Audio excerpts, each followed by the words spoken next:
Hello everyone, welcome back to Aurora classes. How are you all? I hope you all are doing well. So learners, today I am going to discuss with you one of the another important topic, which is price elasticity of demand and degrees of price elasticity of demand. So start करते हैं. What is elasticity of demand? Mathematically, it is the percentage change in quantity demanded of a commodity to a percentage change in any of the independent variables that determine demand for the commodity. Mainly आपको यहाँ पे देखिए एक चीज़ याद रखनी है कि elasticity of demand में सिर्फ एक ही फैक्टर नहीं होता है, सिर्फ प्राइस ही नहीं होता है कंसीडर करने के लिए कि हम प्राइस का ही चेंज देखते हैं कि प्राइस चेंज होने से क्वांटिटी डिमांडेड में कितना चेंज आ रहा है। यहाँ पे आपका कोई भी इंडिपेंडेंट वेरिएबल हो सकता है जिसकी वजह से आपकी क्वांटिटी डिमांडेड में क्या चेंज आता है वो मेज़र करते हैं, तो वो क्या कहलाता है इलास्टिसिटी ऑफ डिमांड। यहाँ पे 4 टाइप्स हो सकते हैं। प्राइस इलास्टिसिटी की प्राइस में चेंज होने से आपकी क्वांटिटी डिमांडेड में क्या चेंज आ रहा है। इनकम इलास्टिसिटी, इनकम इंक्रीज या डिक्रीज होने से आपकी क्वांटिटी डिमांडेड पे क्या असर पड़ रहा है। क्रॉस इलास्टिसिटी, दो क्लोज सब्सटीट्यूट है, अगर आपके एक के प्राइस हाई हो जाते हैं, मान लीजिए टी के प्राइस हाई हो गए तो लोग कॉफ़ी की तरफ स्विच कर जाएंगे, तो उसकी वजह से आपकी क्वांटिटी डिमांडेड पे क्या असर आ रहा है। और एडवर्टाइजमेंट या प्रमोशनल कोई इलास्टिसिटी कैसी होगी कि अगर एक पर्टिकुलर ब्रांड के लिए प्रमोशनल स्ट्रेटजी को यूज़ किया जा रहा है तो जो दूसरा ब्रांड होगा उसकी क्वांटिटी डिमांडेड पर क्या असर पड़ रहा है कि वो डिक्रीज़ हो रही है, इंक्रीज़ हो रही है। तो ये जो है 4 मेजर टाइप्स हो सकते हैं। इसीलिए इलास्टिसिटी ऑफ डिमांड में लिखा गया है कि इंडिपेंडेंट वेरिएबल की वजह से अगर आप उसको चेंज करते हो तो आपकी क्वांटिटी डिमांडेड पे क्या असर पड़ रहा है उस कमोडिटी की, वो होता है इलास्टिसिटी ऑफ डिमांड। ठीक है, अब हम पढ़ते हैं कि इलास्टिक गुड्स कौन सी हो सकती हैं और इन इलास्टिक गुड्स कौन सी हो सकती हैं। इलास्टिक गुड्स में आपको बता दूं कि जिनके प्राइस में इंक्रीज डिक्रीज होने से अगर इंक्रीज होता है तो डिमांड जो वो ज़ीरो भी हो सकती है, और अगर प्राइस डिक्रीज होता है तो डिमांड जो है इन्फिनिटी तक भी जा सकती है, क्योंकि ऐसी गुड्स होती हैं जिनके क्लोज सब्सटीट्यूट अवेलेबल होते हैं, जैसे कि सॉफ्ट ड्रिंक है या ब्रेकफास्ट का कोई फूड है, क्लोथिंग है, कार्स हैं, इलेक्ट्रॉनिक्स है, तो ये सब क्या हैं इलास्टिक गुड्स में आती हैं। अब इनमें से किसी के प्राइस अगर हाई हो जाते हैं तो वो दूसरे ब्रांड की तरफ स्विच कर जाएंगे। एग्जाम्पल अगर इन इलास्टिक गुड्स के पूछें तो कैसे होंगे, जो लाइफ सेविंग मेडिकेशन है, गैस, इलेक्ट्रिसिटी, सिगरेट। अब यहाँ पे लाइफ सेविंग, क्योंकि इनके अगर प्राइसेस हाई भी हो जाते हैं लेकिन वो लाइफ सेवर थिंग है तो उसको हम परचेज़ करेंगे। और इलेक्ट्रिसिटी, क्योंकि इसका कोई क्लोज सब्सटीट्यूट अवेलेबल नहीं है हमारे पास, तब भी इलेक्ट्रिसिटी के प्राइसेस अगर हाई भी हो जाते हैं तब भी लोग जो है इलेक्ट्रिसिटी को यूज़ करना बंद नहीं करेंगे।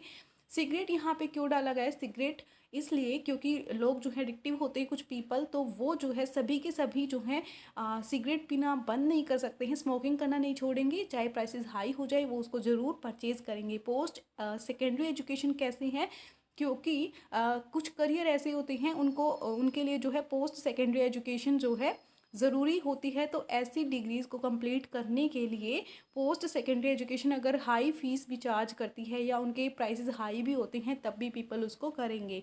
तो यहाँ पे भी ये भी कैसी हो जाएगी, इन इलास्टिक गुड बन जाएगी। अब हम पढ़ लेते हैं इलास्टिसिटी ऑफ जो प्राइस है उसका फॉर्मूला क्या है।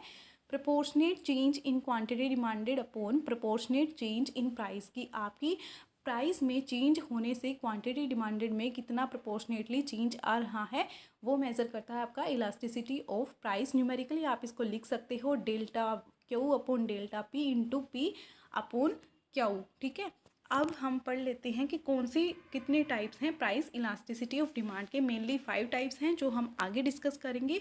फर्स्ट ऑफ ऑल डिग्री, जो फर्स्ट डिग्री है वो है perfectly elastic demand. Elastic demand हमने क्या पढ़ा था, प्राइस में थोड़ा इंक्रीज डिक्रीज होने पे डिमांड या तो इन्फिनिटी तक जा सकती है या फिर ज़ीरो भी हो सकती है।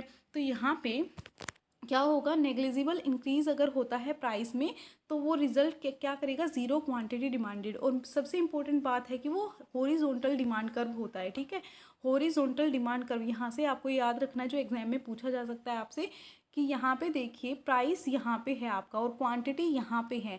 अगर आपका जो प्राइस है वो यहाँ पे सेट किया गया है और इसमें थोड़ा चेंज आता है, थोड़ा सा चेंज आने से आपकी जो डिमांड है वो इन्फिनिटी तक चलती रहेगी। और इन्फिनिटी तक चलने का क्या मतलब है कि वो एक्स एक्सिस के पैरेलल चलेगी। ठीक है। और अगर यहाँ पे ये भी बोला गया है कि अगर प्राइस इंक्रीज़ हो जाते हैं तो लोग जो हैं दूसरे क्लोज सब्स्टिट्यूट पे स्विच कर जाएंगे, ठीक है। लेकिन यहाँ पे इम्पोर्टेंट बात ये है कि यहाँ पे डिमांड कर्व कैसा बनेगा, हॉरिजॉन्टली एक्स एक्सिस के पैरेलल बनता है। और जो इन इलास्टिक डिमांड, और यहाँ पे एग्जांपल क्या हो सकते हैं, परफेक्टली इलास्टिक प्रोडक्ट की लग्जरियस गुड्स होती हैं। क्यों? क्योंकि देखिए ज्वेलरीज हैं, गोल्ड हैं, हाई एंड कार्स हैं। अगर प्राइस उनके डिक्रीज़ होते हैं तो पीपल उसको परचेज़ करना प्रेफर करेंगे। लेकिन अगर इनके प्राइसेस हाई हो जाते हैं तो इनकी जो डिमांड है वो ज़ीरो हो जाएगी, मीन्स लोग परचेज़ ही नहीं करेंगे, दूसरे पे स्विच कर जाएंगे, दूसरे ब्रांड पे, ठीक है। अब परफेक्टली इन इलास्टिक डिमांड कैसी होगी? परफेक्टली इन इलास्टिक डिमांड होती है कि आपके प्राइस इंक्रीज़ भी हो जाए तब भी उसको जो है परचेज़ किया जाएगा। ऐसी गुड्स कैसी होती हैं? न्यूट्रल होती हैं और वर्टिकल डिमांड कर्व इनका बनता है। ये भी आपको याद रखना है। वर्टिकल क्यों बनता है? क्योंकि देखिए आपका प्राइस जो है P1 था तो भी आपकी डिमांड कितनी थी? OQ1 थी। आपका प्राइस P2 हो गया तब भी आपकी जो डिमांड है वो OQ1 है। ऐसी जो गुड्स हैं वो कैसी हो सकती हैं? फूड, मेडिकेशंस, मेडिसिन्स, टबाकू प्रोडक्ट्स, क्योंकि ये लाइफ सेवर गुड्स हैं, जो आपको नेसेसिटी वाली गुड्स हैं, जो आपको चाहिए ही चाहिए। तो इनकी अगर प्राइस हाई भी हो जाते हैं तो भी लोग इनको ख़रीदना बंद नहीं करेंगे। तो ये एग्जांपल थे परफेक्टली इनइलास्टिक प्रोडक्ट या परफेक्टली इनइलास्टिक डिमांड के। अब नेक्स्ट है highly elastic demand. Highly elastic demand क्या कहती है? Proportionate change in quantity demanded is more than a given change in price. आपके जो प्राइस है ना उसमें थोड़ा चेंज आ रहा है, लेकिन जो क्वांटिटी डिमांडेड है उसमें कहीं ज़्यादा चेंज आ रहा है। यहाँ पे पहले P1 थी प्राइस और Q1 जो है क्वांटिटी डिमांडेड थी। फिर प्राइस जो है P2 हुआ, थोड़ा ही डिक्रीज़ हुआ, लेकिन जो क्वांटिटी डिमांडेड है वो देखिए वो ज़्यादा जो है बढ़ गया, क्वांटिटी डिमांडेड ज़्यादा बढ़ गया। तो ये क्या है? हाईली इलास्टिक डिमांड है। और ऐसी गुड्स कैसी कौन सी आ सकती हैं इस डिमांड में? लग्जरियस वाली, लग्जरी वाली कि पीपल खरीदना तो चाहते हैं सभी, लेकिन प्राइस हाई होने की वजह से वो खरीदते नहीं हैं। अब इसमें मोबाइल एप्लीकेशन को आप ले सकते हो, डिजिटल कैमरास को ले सकते हो, होम अप्लायंसेस आ सकते हैं कि अगर इनके प्राइसेस हाई हैं तो इनको लोग कम प्रेफर करेंगे, और जैसे ही इनके प्राइसेस डिक्रीज़ होंगे तो उनको बाय करना ज़रूर पसंद करेंगे। ऐसे फिर नेक्स्ट क्या है? Unitary elastic demand. Proportionate change in price brings about an equal proportionate change in quantity demanded. आपको यूनिटरी, यूनिट से याद रखना है कि जितना उस यूनिट में चेंज हो रहा है, प्राइस में चेंज हो रहा है, उतना ही क्वांटिटी डिमांडेड में चेंज होएगा, ठीक है। Demand curves are shaped like a rectangular hyperbola asymptotic to the axis. ये क्या कहता है कि अगर आपका P1 आपका यहाँ पे है तो आपकी क्वांटिटी डिमांडेड इतनी है, और इक्वली चेंज होता है। P2 आपने किया तो आपकी क्वांटिटी डिमांडेड में भी इतना ही चेंज हो गया। और आपको याद रखना है कि ये कभी भी एक्स एक्सिस को टच नहीं करेगा ये कर्व, इसलिए हम यहाँ पे क्या बोलते हैं इसको? Rectangular hyperbola. और ये कभी भी एक्स एक्सिस को टच नहीं करेगा। रिलेटिवली इन इलास्टिक डिमांड कैसी होगी? इन इलास्टिक हमने पढ़ा था कि प्राइस अगर इंक्रीज़ भी हो जाए तब भी लोग उसको खरीदना बंद नहीं करेंगे। तो proportionate change in quantity demanded is less than a proportionate change in price. की आपके प्राइस में ज़्यादा चेंज भी हो रहा है तब भी जो क्वांटिटी डिमांडेड है वो उतनी ही रहेगी, या थोड़ा सा ही क्वांटिटी डिमांडेड में चेंज आएगा, क्योंकि इसमें नेसेसिटी वाली गुड्स आती हैं। अगर हम एग्जांपल देखें रिलेटिवली इन इलास्टिक डिमांड में पेट्रोल, सिगरेट, सॉल्ट और इस तरह के प्रोडक्ट आ सकते हैं, क्योंकि सोल्ट का कोई क्लोज सब्स्टिट्यूट नहीं है। अगर प्राइस इंक्रीज़ भी हो जाते हैं तब भी लोग उसको खरीदेंगे। ऐसे ही पेट्रोल, जिनके पास कार है, जिनको बाहर जाना है, जिनको अपने वर्क करना है, वो फिर भी क्या है? पेट्रोल को परचेज़ करेंगे ही करेंगे। तो रिलेटिवली इन इलास्टिक डिमांड कैसी होगी? अगर प्राइसेस देखिए पहले P1 थे, P2 था, तो आपकी क्वांटिटी डिमांडेड इतनी थी। अब P1 इंक्रीज़ भी हो गया तो भी आपकी क्वांटिटी डिमांडेड में थोड़ा ही फ़र्क आया है। तो प्रोपोर्शनेट चेंज जो है प्राइस के कंपैरिजन में कम जाता है क्वांटिटी डिमांडेड में। ये आता है रिलेटिवली इन इलास्टिक डिमांड में। और यूनिटरी इलास्टिक डिमांड में एग्जांपल क्या हो सकते हैं? Mobile phone, digital cameras, home appliances. और रिलेटिवली इलास्टिक डिमांड में हैमबर्गर हो सकता है, क्योंकि उसके जो है अदर ऑप्शंस भी होते हैं, जैसे कि हॉट डॉग, पिज़्ज़ा पे लोग स्विच कर जाएंगे। सो ये एग्जांपल्स थे इन सभी डिग्रीज़ के।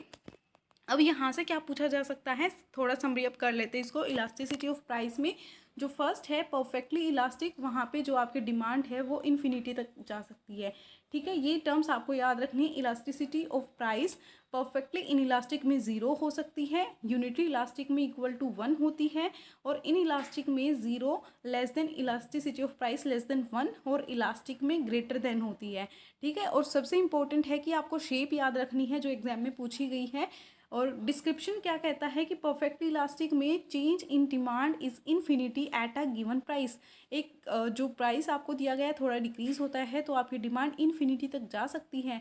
और परफेक्टली इन इलास्टिक क्या कहता है कि आपका जो डिमांड है वो आपकी चेंज नहीं होगी, बेशक आपका प्राइस कुछ भी हो जाए, क्योंकि वो नेसेसिटी वाली गुड्स हैं।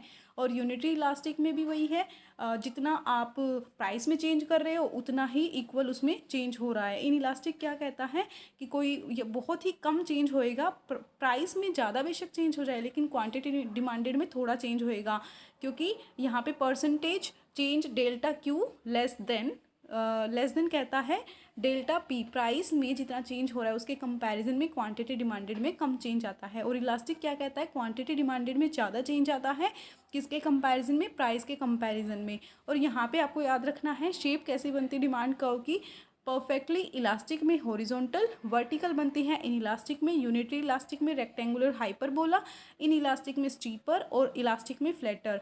ये इंपॉर्टेंट है जो कि आपको याद रखनी है कि कौन से डिमांड कर्व में कैसी शेप बनती है। यही था आज की वीडियो में। आई होप कि आपको वीडियो पसंद आई होगी। If you really like this video please don't forget to subscribe our channel. Thank you so much. Have a bright future.